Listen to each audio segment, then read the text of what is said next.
Thank you. Thank you.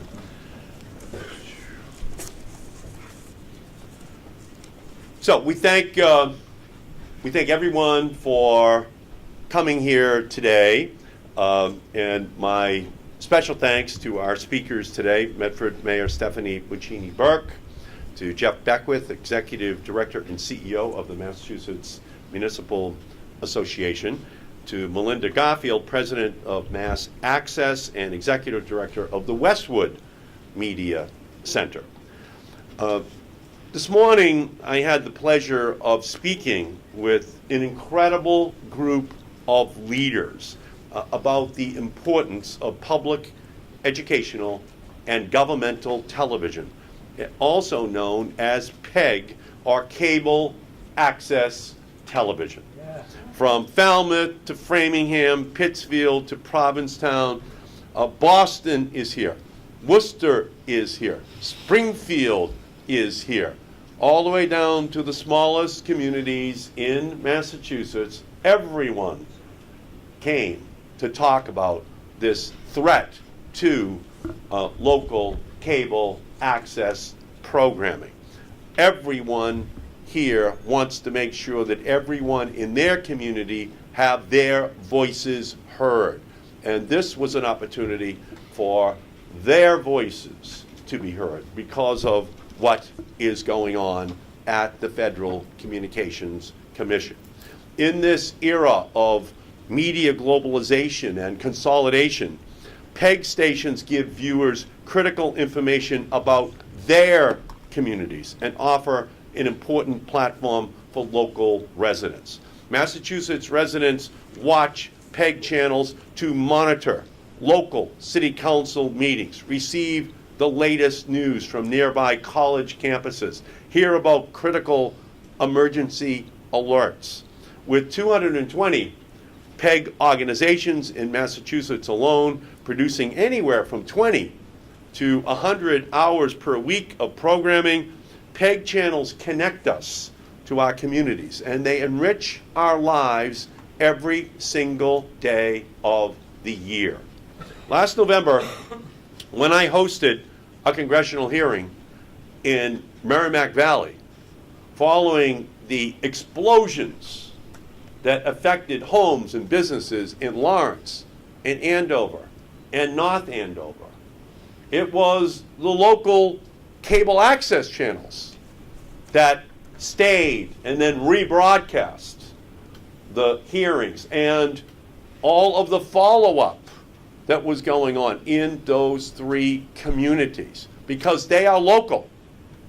Even though we have statewide media organizations, they cover all 351 communities. These local cable access channels, they cover the communities that they, in fact, are responsible for. And they're the ones that people turn to during crisis. They're the ones that people turn to find what the local activity is that could affect their families' lives. That's what happened up in Lawrence and Andover and North Andover. When all the Boston channels pull out, the cable access channels are still there to give the continuous information about what is going on in the community. Well, today, community television faces an existential threat. The Federal Communications Commission has proposed a rule change that would allow cable companies to shirk their obligation to the communities where they operate. Under current law, towns and cities across the country and the Commonwealth are permitted to require, as part of the cable franchise agreements, the cable operators meet demonstrated community needs by setting aside channels for PEG stations. Yet, the FCC's current proposal would allow cable operators to assign a value to these channels and then subtract that amount and the value the operator places on any other in-kind contributions from the franchise fees the cable operator owes. What's in jeopardy for Massachusetts PEG stations? Potentially tens of millions of dollars in funding.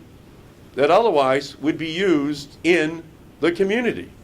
And as a result of these proposed changes at the Federal Communications Commission, local governments in Massachusetts and across the country would be forced to decide between supporting local PEG channels and supporting other critical institutions serving the public good, like schools and public safety buildings. That's a Sophie's choice, and it's just not right. And we're here today to say that the Federal Communications Commission should not imperil Americans' access to community television. As local newspapers and other sources of local information continue to struggle, we should be exploring ways to expand and not subtract the ways that the local residents have to learn about their communities. And we do know that local newspapers increasingly don't have the resources that they used to have.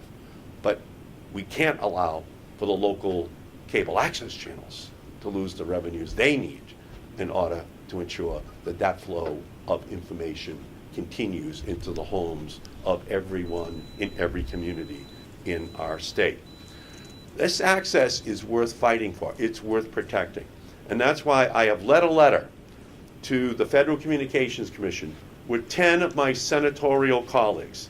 And I've personally spoken to the FCC, urging it to cease any rulemaking that would damage PEG channels. The FCC should work for communities, not powerful cable companies. That is what they are sworn to do. That is what the contract says that they want to do in a community, to serve the community. And so that is what the Federal Communications Commission should be all about. And so a movement across the Commonwealth and the country is growing and echoing this call. And together we're saying loud and clear that community television must be preserved. And here, representing the elected officials of all 351 cities and towns, I give you the great mayor from the city of Medford, Stephanie Muccini-Burke. Welcome, Madam Mayor. Good morning, everyone.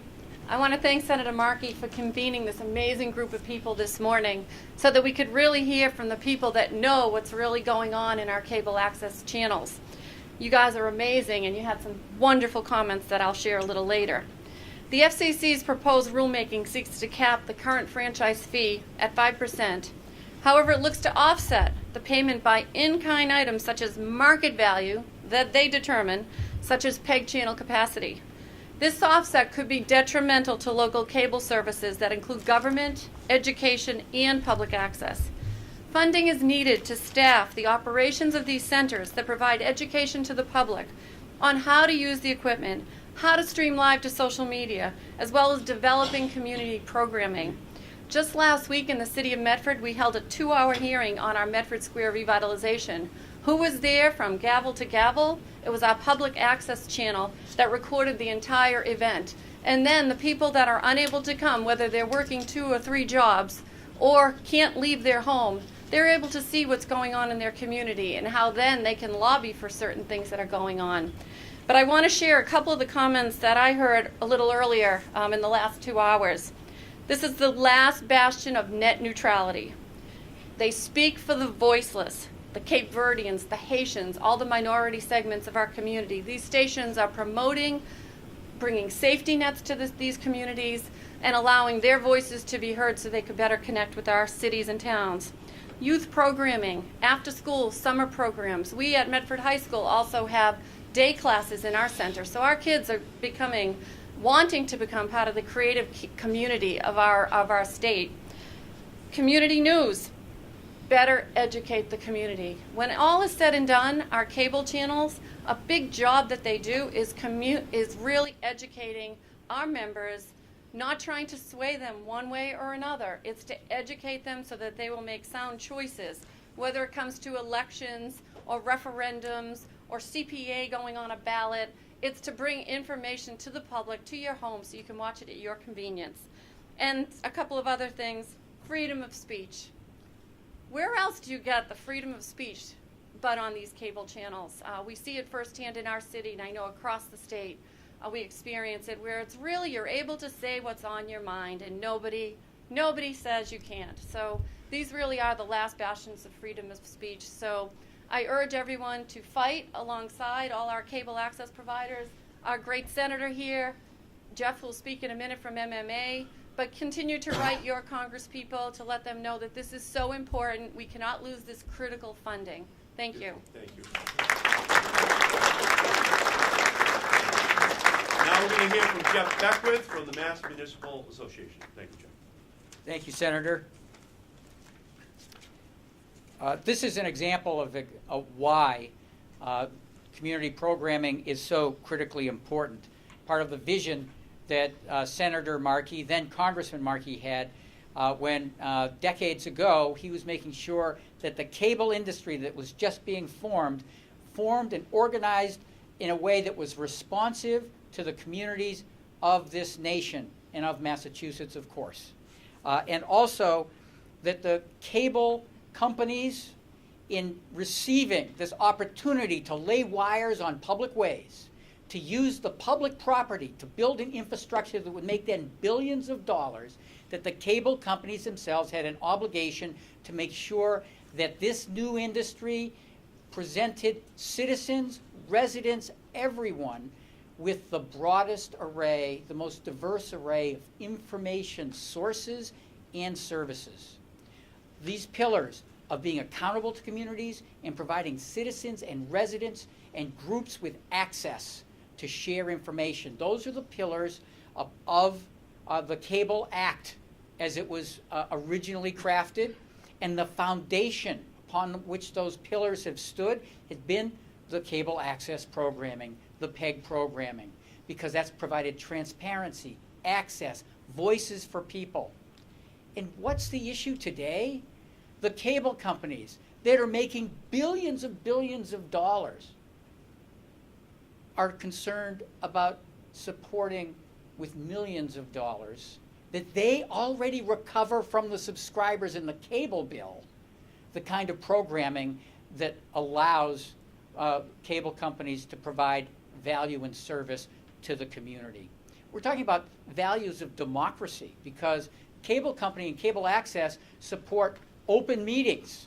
They support the select board nowadays, or counselors going to meetings and talking and making sure that the voices and the positions that they hold are heard all throughout the community. And then that gives other people an opportunity to look in and decide whether or not to get involved and to weigh in. Candidates forums, election nights, local groups hold fundraisers. Over 1,400 individuals and groups have commented just from Massachusetts in opposition to the FCC's proposed rules. One of those comments was from a local Rotary Club that said that over the past 20 years, they have hosted a fundraiser that's been aired on their local cable station. They've raised $1 million for local charities and international causes. They would not have raised a fraction of that without cable access to essentially involve the entire community. So we're talking about supporting causes, charities, education, youth, seniors, democracy. And why would the cable companies want to, for the sake of saving a few $1 million, undermine that? Well, because they don't want to have to provide that platform. But we're saying that platform is the cost of getting access to the public rights of way, getting access to the telecommunications industry of the future. Senator Markey has been there from the beginning. He's the most knowledgeable lawmaker in Washington, D.C. and in this nation on this issue, and he is fighting. He already has the entire congressional delegation in Massachusetts lined up, and he's working with his colleagues, but we all need to work with our colleagues and everyone we know in other states to make this movement in Massachusetts a national movement to protect democracy and to make sure that the industry is accountable. What? To the values of the Act, to our local communities, and to providing the broadest possible sources of information and services to the people of the United States. Thank you, Senator. Thank you so much. We're also joined by the great state representative from the city of Melrose, Paul Broder, right over here. Thank you, Paul, for coming. Thank you so much. And next to speak is Melinda Garfield, who is the president of Mass Access. Thank you so much. I'll be very quick because it was all encompassing of what you just heard, but thank you again, Senator Markey, for creating an opportunity to make the public aware of the devastating effects the FCC's proposed rulemaking will have on the communities we serve. For the last 30 years plus, community television stations have delivered vital services, helping residents of Massachusetts to be an informed citizenry, educating and empowering residents, and making it possible to get their messages distributed. In its proposed rulemaking, the FCC is attempting to undermine federal law, which protects free speech and repays local communities for the use of public rights-of-way. If enacted, the residents of the Commonwealth face the real possibility of losing access to their local government meetings, local sports, community events, along with the ability to take advantage of what are now considered free video services in their towns and cities. Massachusetts has the highest concentration of community media centers in the country. This means that not only will the services we provide cease to exist, but a measurable and meaningful economic impact will also be felt. Community media centers spend millions of dollars a year on technology equipment, facility rent, and small business services. We employ hundreds of people and give opportunities to millions of residents. None of this can be replaced with faceless internet platforms. The FCC would have you believe that community media is an antiquated ideal or a relic of a previous technological era. But they are simply ill-informed. Community media has evolved from its modest roots to become a staple in the fabric of the communities we serve, and its loss will be felt for decades to come. Across the country, local print media is disappearing, creating media deserts that only community media is equipped to bridge. Our coverage of local government is gavel to gavel, unedited and unbiased. It promotes transparency and allows municipal departments to reach community viewers to distribute vital information. Through production and airing of debates, forums, and candidate profiles, community media helps to educate voters before elections. It allows for documentation and archiving of municipal meetings, a service that would otherwise cost thousands of dollars annually. The Cable Act of 1984 was put into place so that Americans would have access to technology and a platform on which to express themselves. This was not just done simply for the novel idea that it was, but was done so that the companies making money using public rights-of-way on municipal land would have to give back to the communities where they sell their products. Even though they are not a law-making body, the FCC is attempting to redefine the parameters of the law to the detriment of the consumer. This is not just a community media issue. It is a community issue, a customer service issue. This proposed rulemaking would put more money into the hands of the multi-billion-dollar corporations while slashing services that consumers routinely pay for. I want to thank again Senator Markey for his tireless support and for the opportunity that he and his staff have afforded us today. The FCC was hoping to slide this rulemaking by the consumer quietly, underestimating the dedication that so many have to community media and the ideals that it represents. As citizens, we cannot afford to let the benefits that so many depend on be taken away so that the profits of so few are ever increased. We hope that through the support of the fine legislators like the ones we have representing the great state of Massachusetts, community media will be around for decades to come, supporting, entertaining, and educating the people of the Commonwealth. Thank you.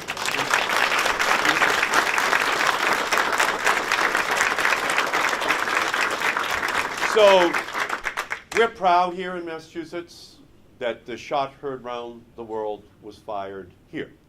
And it was a perfect example of local communities rising up to have their voices heard. And that slogan, no taxation without representation, still lives in 351 cities and towns. They want to know what their public officials are doing. They want to see what the activity is at the schools and at their public interest groups and the nonprofits in their community.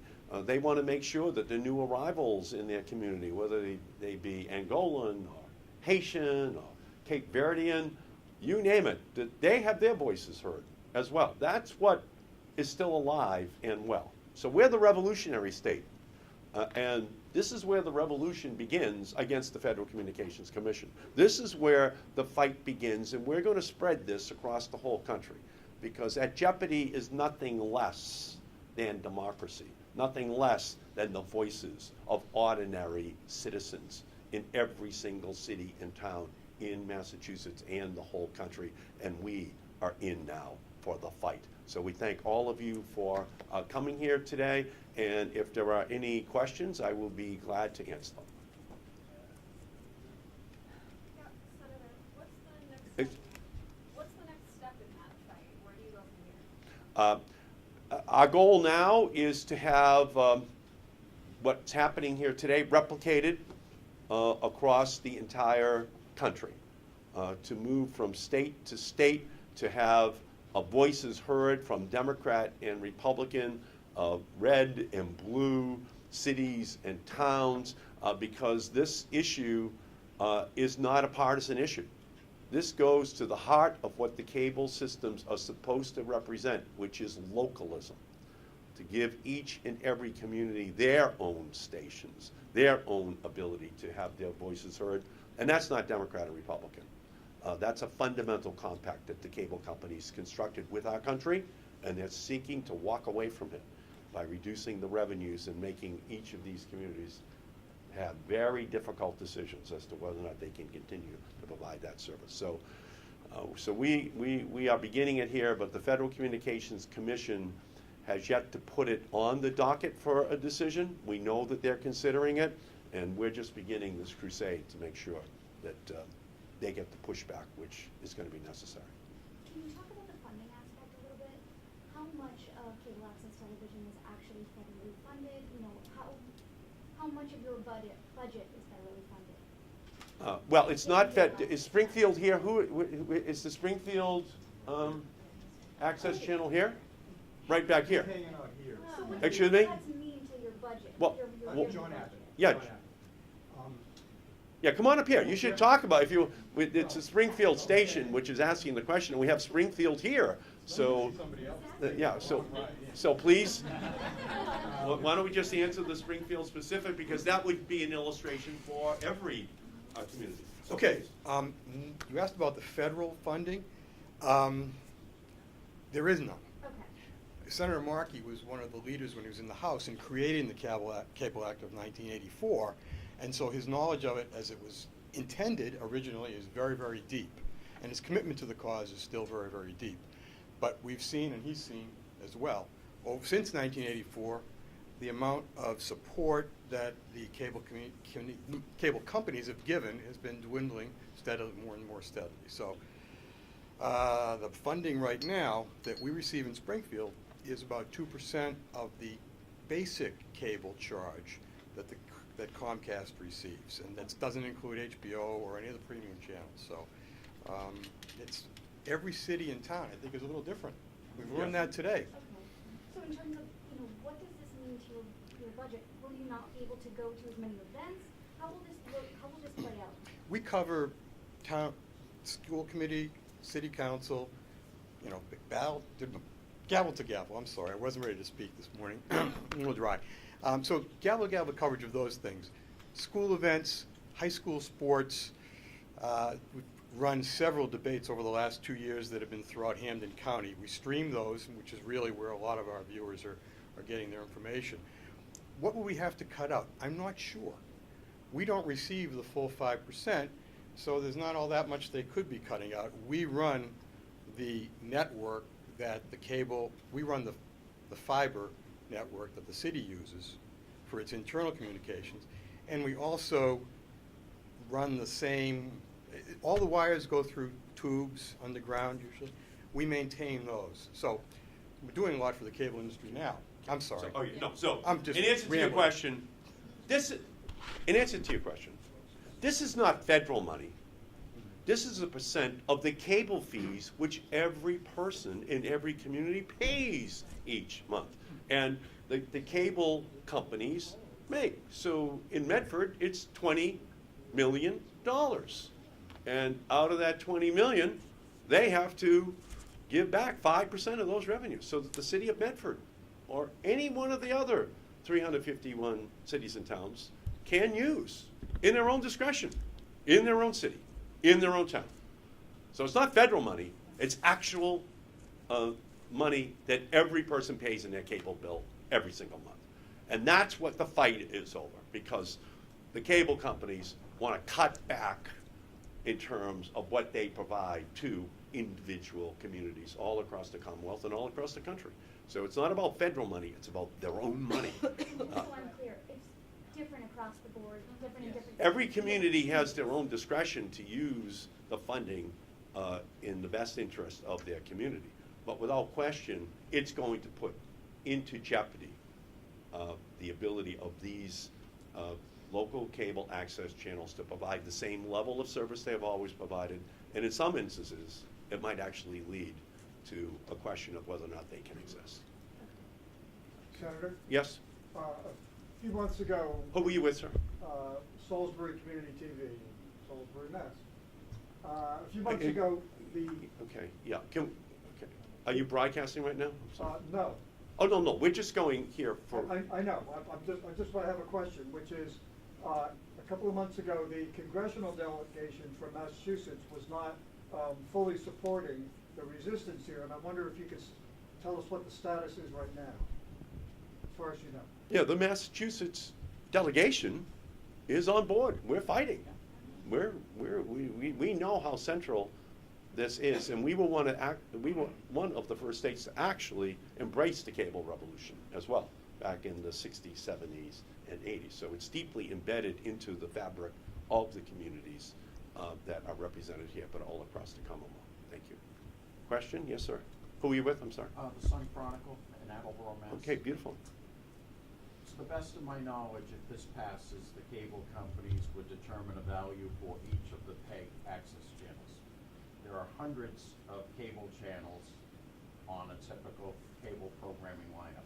To the best of your knowledge, do any of those cable channels pay for their space, or do they in return get money? Yeah, there is, it depends upon whether or not the cable company owns the programming.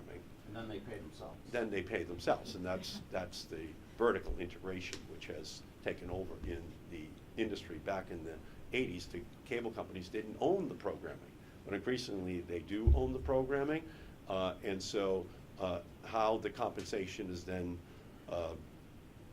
developed for them paying the tennis channel or the Hallmark channel. But the tennis channel doesn't pay Comcast to get on Comcast, No. which if this were to pass, No. PEG would be paying to get Peg. So it's turning it all upside down, and it's also saying, oh my goodness, we're giving these valuable channels to a local community, although it was part of the bargain that they struck in 1984.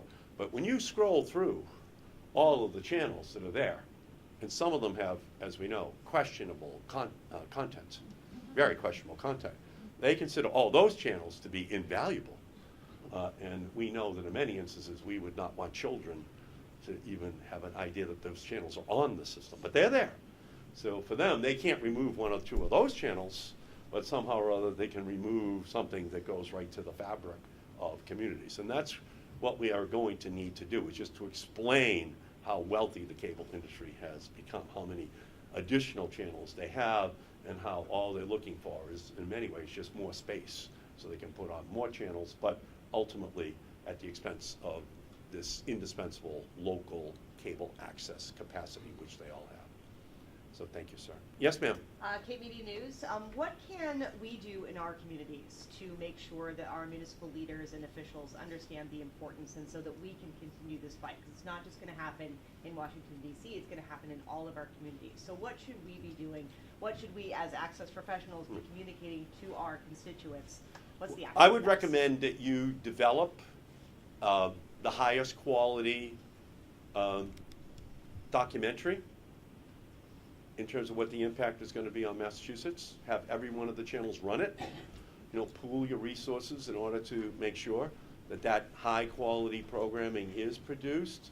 Then have it be running over and over again as a call to action, and then in the local community to kind of tailor it for what would then happen in that community.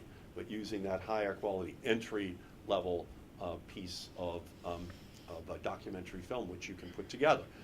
And so now some of the communities might have the ability to do it all by themselves because they're so large. But that notwithstanding, it just has to be a chorus which comes up. United we stand, divided we fall. So we have to stay together, have a common voice which is being spoken, and out of that I think it's something that will go right across the border into New Hampshire, into Maine, to New York, out of Pittsfield, up into Vermont, down into Rhode Island, and into Connecticut. It has to start here. It always starts in New England. But once the rest of the country hears about what's happening, then they're going to wonder why they are sitting on the sidelines. So that is what I would say, but I would put it together soon and just start to run it, and I think you'll get a great response. And in it should be a call to action, to call local officials, to call people to say, we want your voices heard on this subject. Thank you. Any other questions? Any other questions? Yes, sir. Senator, off topic, what are your thoughts on the administration's talks this week about the border, the southern border, and shutting it down? President Trump is only going to make things worse. He is taking a bad situation and he's only further complicating it.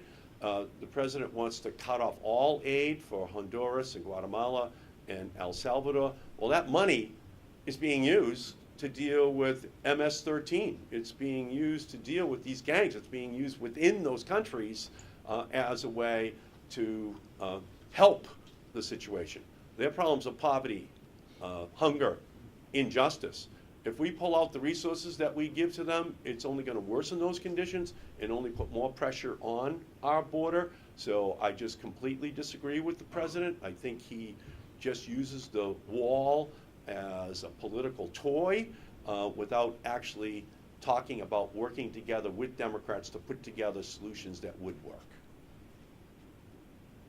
Yes? Senator, another off-topic question. If you could comment on the accusations of the former Nevada lawmaker against Vice President Biden. I believe Lucy Flores. I think she has a right to speak her truth. I think it's important for women to demand that they be respected. I think it's critical for all of us to give her that respect and to make sure that across our society that we reduce dramatically as each day, week, and year goes by the way in which women are in fact disrespected. Do you think the vice president should run for office? I think that's a decision which Joe Biden is going to have to make, and then it's a decision which the voters of the United States are going to have to make, weighing his conduct. Yeah, just wait one second. Just wait one second. Yeah. Any other questions here? Thank you all so much. Much appreciated. Thank you.